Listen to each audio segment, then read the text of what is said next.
Here's what happened. In a small village, a group of Nysc members lived and worked at the local high school.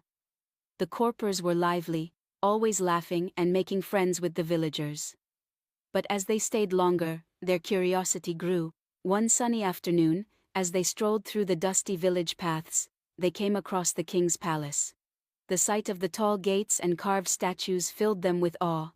But something caught their attention. A golden crown displayed inside the palace. Its shine was like the sun itself, blinding and beautiful.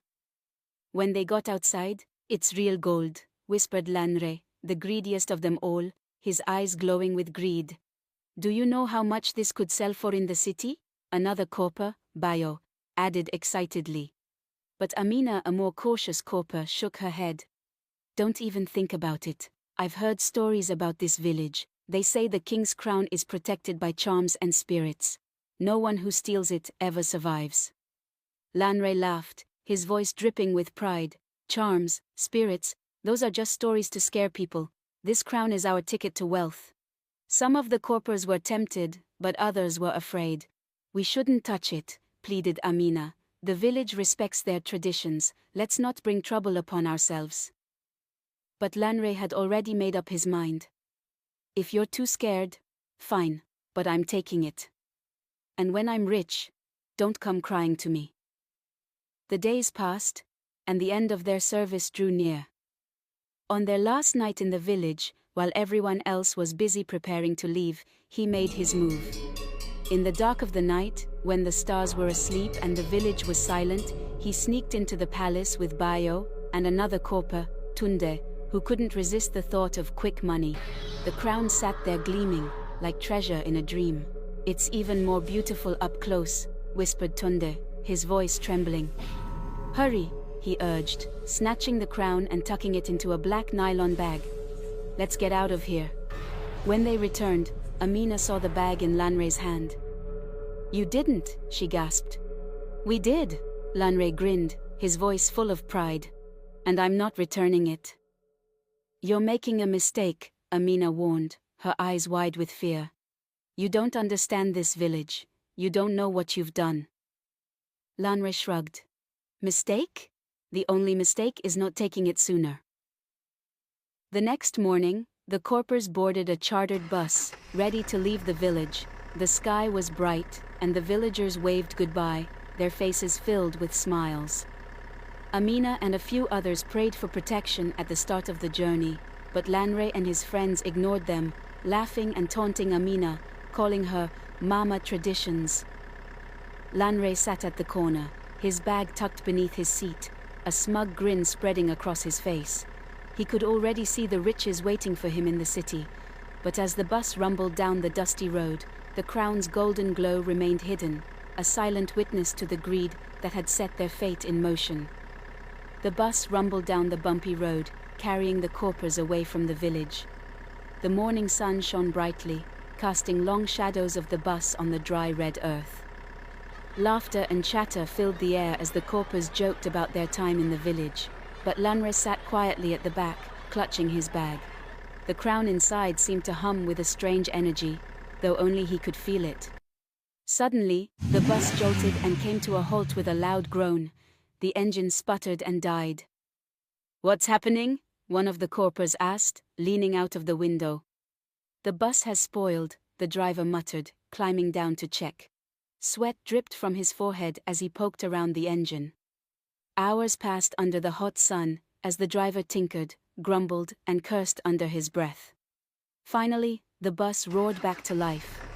Relieved, the Corpers cheered as the journey continued. But soon after, a loud pop shattered their joy. "The tire has burst," the driver announced, his face twisted with frustration. He walked quickly to replace it, muttering prayers under his breath.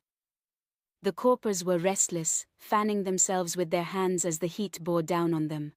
Still, no one noticed Lanre's bag or the hidden crown that lay inside, its silent presence casting an unseen shadow over them all. With the tire fixed, the bus was back on the road, but as the miles rolled by, an uneasy silence fell over the group. The wind, which once felt warm, now carried a chill.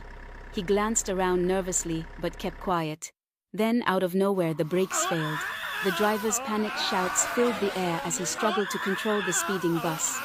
"Hold on tight," he yelled, but his voice was drowned by the screams of the corpers. The bus swerved wildly before plunging into a deep ditch. The crash was deafening. Dust and debris filled the air, mingled with cries of pain. When the chaos settled, 3 corpers lay lifeless, their dreams and laughter snuffed out like candles in the wind. Others groaned, their bodies bruised and broken. Rescuers arrived quickly, pulling the injured from the wreckage, but as they counted the survivors, one person was missing. "Lanre," a corper whispered, trembling. "Maybe he was thrown from the bus." "Or burned in the fire," another added, shuddering.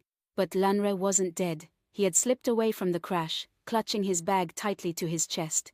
His legs carried him far from the wreckage, his heart pounding with fear and guilt.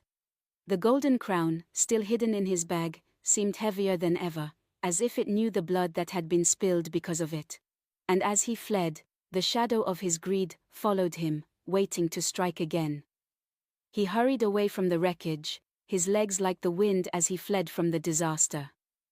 After hours of walking, he finally found another bus heading to his city. Relief washed over him as he boarded, clutching his bag tightly to his chest.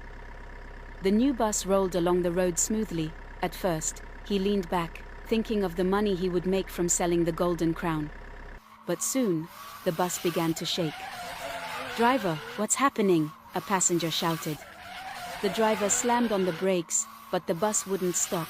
It veered to the side of the road before jerking to a halt. The passengers tumbled forward, shouting in fear. "It's the brakes," the driver muttered, shaking his head. "They failed." The passengers groaned, climbing out of the bus as the driver inspected it. Lanre stayed silent, his heart racing. He knew something was wrong, but he refused to let go of the crown. After hours of delay, Lanre finally reached home. His bag felt heavier than ever as he stepped into the house. His youngest brother, Toby, ran to greet him. "Brother Lanre," Toby shouted, his laughter like music. He forced a smile and patted Toby's head. "Go and play, Toby," he said, quickly heading to his room to hide the crown. But misfortune had already crept into the house, like a thief in the night. That evening, as Toby bathed, he slipped on the wet floor. His head struck a wooden shelf, and he fell silent. By the time the family found him, it was too late. Toby was gone. The house was filled with wails of sorrow. Lanre, still in his Nysc uniform, sat quietly in a corner, his face pale, his hands trembling. He clutched his knees as guilt gnawed at his heart like a rat. As the night deepened, strange cries began to echo through the house. It was not the cries of mourning, but something darker. Ghostly whispers floated through the air, chilling the family to their bones. The wind howled like a wild beast, and the air grew heavy with fear. "What is happening?" Lanre's mother whispered, clutching her wrapper tightly around her shoulders. Then the next blow struck. Lanre's father, strong and proud like an old Iroko tree, suddenly fell ill. His body stiffened, and he could no longer move. "It's a stroke," someone whispered. "Let's go to the prophet," Lanre's mother cried, her voice shaking. They arrived.